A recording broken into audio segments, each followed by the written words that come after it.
موت کا فرشتہ دبوچ لیتا ہے۔ تو فرمایا حضرت ملک الموت نے، کیا فلاں موقع پر بیمار نہیں ہوئے تھے؟ یہ بیماری وارننگ ہے میری طرف سے کہ میں آنے والا۔ پھر فرمایا سفید بال، اب تو جوانوں کے بال بھی سفید ہوگی، میرے بھی ویسے چھوگے سے بڑھاپے میں تو بال سفید ہوتی۔ وہ یہ محتمم مدرسے کے محتمم آنکھوں جلدی بیٹھ ہوئے آتی، بچہ کو جھٹتے مدرسے کے بچے، ایک دو بچے نہیں نا، گھر میں تو ایک دو بچے رہتی، ان کو جھٹکو اماں باپ پریشان ہو جاتے، مدرسے کے 150-200 بچہ کو سنبھالنا۔ تو میرے دوستو، سفید بال، حضرت ملک الموت نے کہا یہ سفید بال علامت ہے، بلکہ آگے قرآن مجید کی آیت ہے اولم نعمرکم من تذکر اولم نعمرکم ما يتذکر فیہ من تذکر وجاءکم النذیر، 22ویں پارے میں ہے۔ اللہ کہتے ہیں کیا ہم نے تم کو اتنی زندگی نہیں دی تھی؟ اولم نعمرکم، کیا ہم نے تم کو اتنی زندگی نہیں دی کہ جس میں کوئی آدمی یاد کرنا چاہے، نصیحت حاصل کرنا چاہے تو نصیحت حاصل کر لیتا؟ وجاءکم النذیر، کیا کوئی ڈرانے والا تمہارے پاس نہیں آیا؟ حضرت رئیس المفسرین حضرت عبداللہ بن عباس رضی اللہ تعالیٰ عنہما فرماتے ہیں نذیر سے مراد پوترا۔ کون ڈرانا سو؟ آپ کو پوچھو تو ارے ڈرانے آگا کیا؟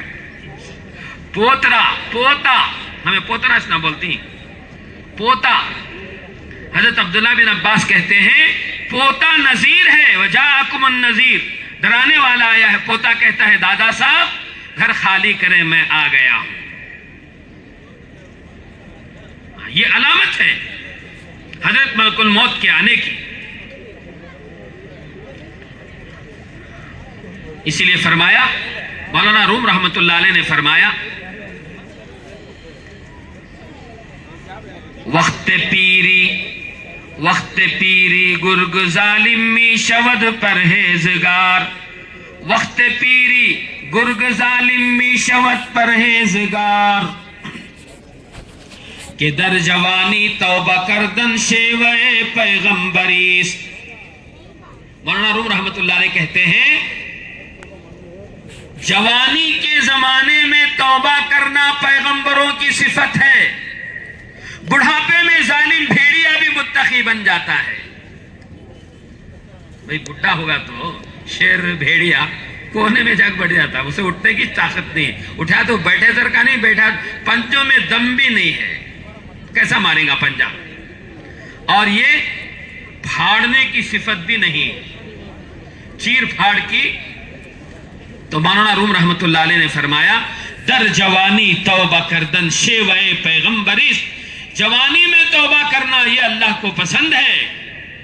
وقت پیری می شود گرگ ظالم می شود پرہیزگار، ورنہ تو بڑھاپے میں بھیڑیا بھی متقی اور پرہیزگار بن جاتا ہے۔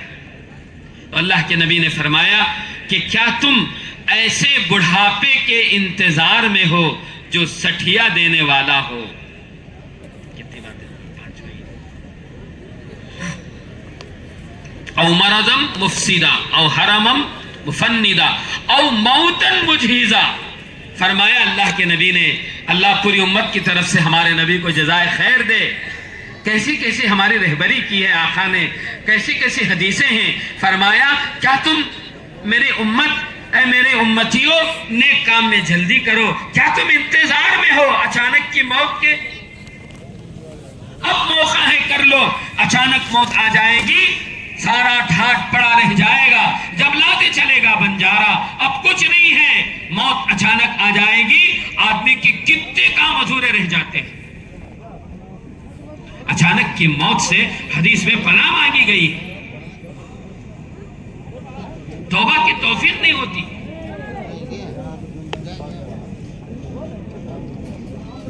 وصیت، نصیحت، وصیت یہ گھر کے ذمہ دار کی ذمہ داری ہوتی ہے۔ اچانک کی موت سے سب فیل ہو جاتا ہے، فرمایا آقا نے کیا تم اچانک کی موت کے انتظار کر رہے ہو کہ جب موت آ جائے گی تب تو کچھ نہیں ہو سکے گا؟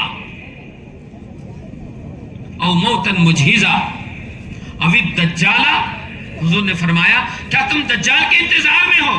دجال جب آئے گا اپنی دجالیت کے ساتھ آئے گا، ایک ہاتھ میں جنت ہوگی ایک ہاتھ میں دوزخ ہوگی، جس ہاتھ میں جنت ہوگی حقیقت میں وہ دوزخ ہے، جس ہاتھ میں دوزخ ہے حقیقت میں وہ جنت ہے۔ فرمایا ہر نبی نے اپنی امت کو دجال کے فتنے سے ڈرایا ہے، میں بھی اپنی امت کو دجال کے فتنے سے ڈراتا ہوں۔ اللہ کے نبی نے فرمایا اس کی بائیں آنکھ، اس کی ایک آنکھ ہوگی جو انگور کی طرح سے تیرتی ہوئی ہوگی، سپاٹ ہوگی۔ فرمایا سنو وہ خدائی کا دعویٰ کرے گا، حال یہ ہوگا خود کانا ہوگا۔ اور اللہ کے نبی نے فرمایا وَإِنَّ رَبَّكُمْ لَيْسَ بِأَعْوَرَ، تمہارا رب کانا نہیں ہے۔ اب حضور نے صلی اللہ علیہ وسلم، موقع نہیں ہے، مجھے وقت پر اپنی بات کو پورا کرنا ہے، ابھی مستورات کی بھی کچھ باتیں عرض کرنی ہے، طلبہ کے سلسلے میں بھی عرض کرنا ہے میرے دوستوں بزرگوں بھائیوں، ورنہ 15 باتیں ہیں، 15 علامتیں۔ اِذَا اتَّخَذَ الْفَيْءُ دِوَلًا وَالْأَمَانَةُ مَغْرَمًا وَالزَّكَاةُ مَغْنَمًا وَوُسِّدَ الْأَمْرُ إِلَى غَيْرِ أَهْلِهِ أَطَاعَ الرَّجُلُ أَبَاهُ أَطَاعَ الرَّجُلُ أَدْنَى صَدِيقَهُ وَأَقْصَى أَبَاهُ۔ یہ 15 علامتیں اللہ کے نبی نے بیان فرمائی۔ حضرت ابو ہریرہ حضرت علی کی روایت میں جو قیامت کی نشانیاں ہیں تقریباً سارے نشانیاں ہو گئی۔ تو میرے دوستوں میں یاد کر رہا تھا، اللہ کے نبی نے فرمایا کیا تم دجال کا انتظار کر رہے ہو؟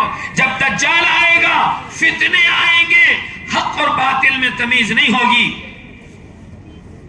یصبح الرجل مؤمنا، آدمی صبح ایمان کی حالت میں کرے گا، ویمسی کافرا، شام ہوتے ہوتے ایمان سے ہاتھ دھو بیٹھے گا، ویمسی مؤمنا ویصبح کافرا، شام میں مسلمان تھا، صبح کسی نے لالچ دے دیا، کسی نے ڈرا دھمکا دیا، کسی نے کچھ کہہ دیا کہ یہ کہہ دو، وہ کہہ کے نعوذ باللہ ایمان سے ہاتھ دھو بیٹھے گا۔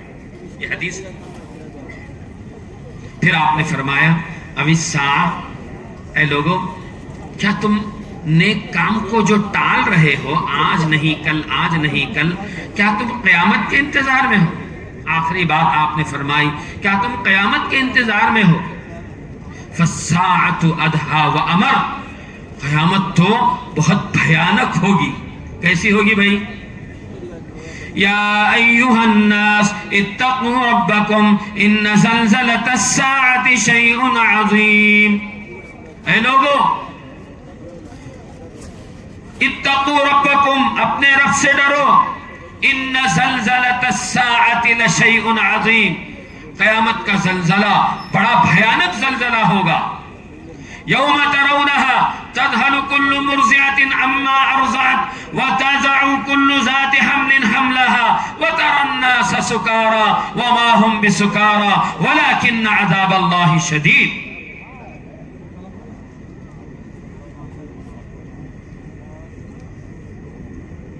سورہ حج کی ابتدا اللہ نے ایسے کی، یوم ترونہا، اے مخاطب تو دیکھے گا قیامت کو، تذہل کل مرضعۃ عما ارضعت، ہر دودھ پلانے والی اپنے دودھ پیتے بچے کو بھول جائے گی۔ کیوں کہا قرآن نے؟ یہ کوئی عورت اپنے دودھ پیتے بچے کو نہیں بھولے گی، مر جائے گی، اپنے سینے سے بچے کو لگائے گی، یوں جھک جائے گی بچہ بچ جائے، میں چاہتا ہوں فنا ہو جاؤ۔ یہ ماں کی ممتا ہے۔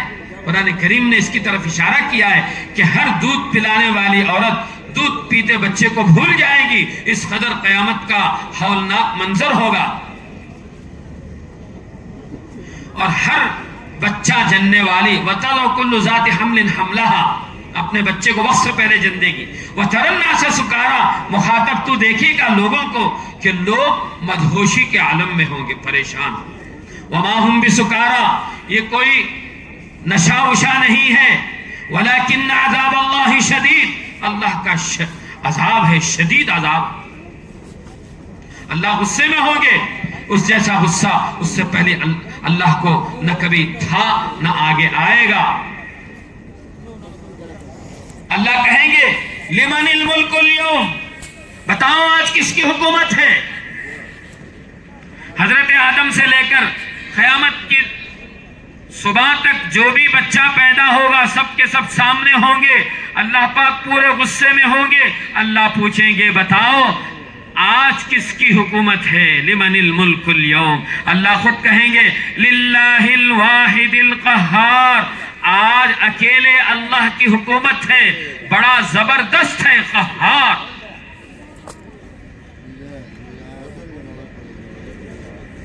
تو میرے دوستو بزرگوں بھائیوں،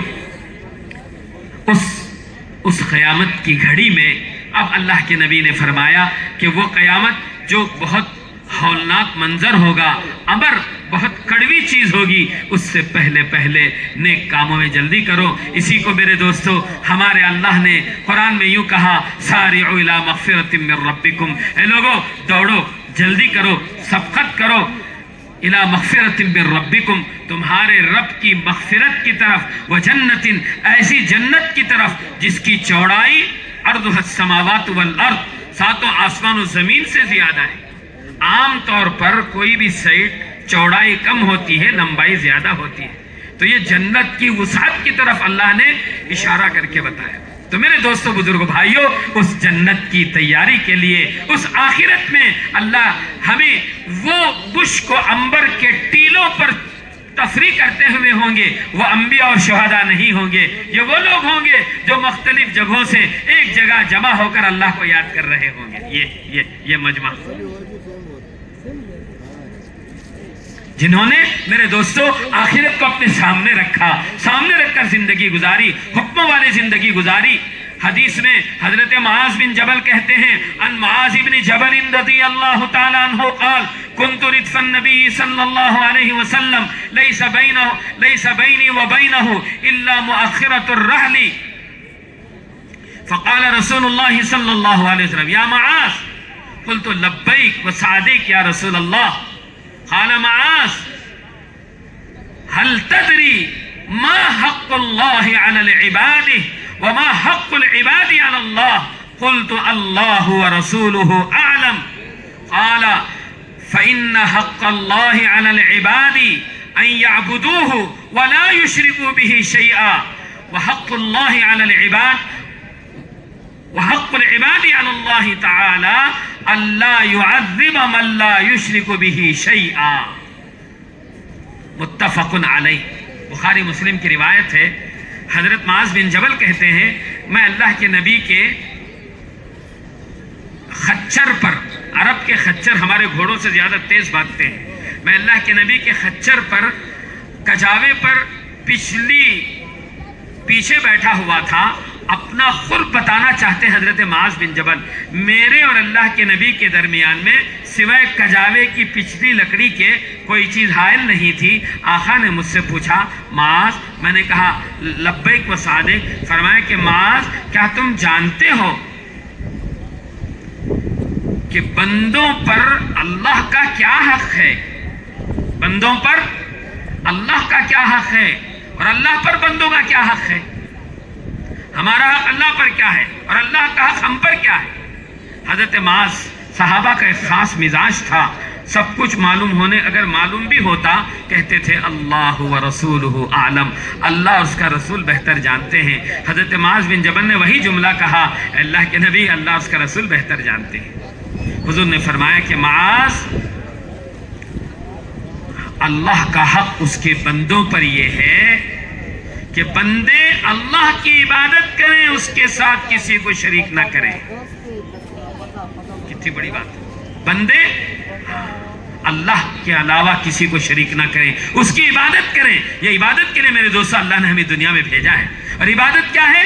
دین کیا ہے؟ 24 گھنٹے کی زندگی، صبح اٹھنے سے لے کر رات کے سونے تک ہمارا ہر کام اللہ کے حکم کے، اللہ کے نبی کے طریقے کے مطابق ہو جائے، یہ دین ہے۔ بہت آسان، فلسفہ نہیں ہے دین۔ کھانا کھانا ہے نا، کیسے کھائیں گے؟ اللہ کا حکم سمجھ کے کھائیں گے، نبی کے طریقے پر کھائیں گے۔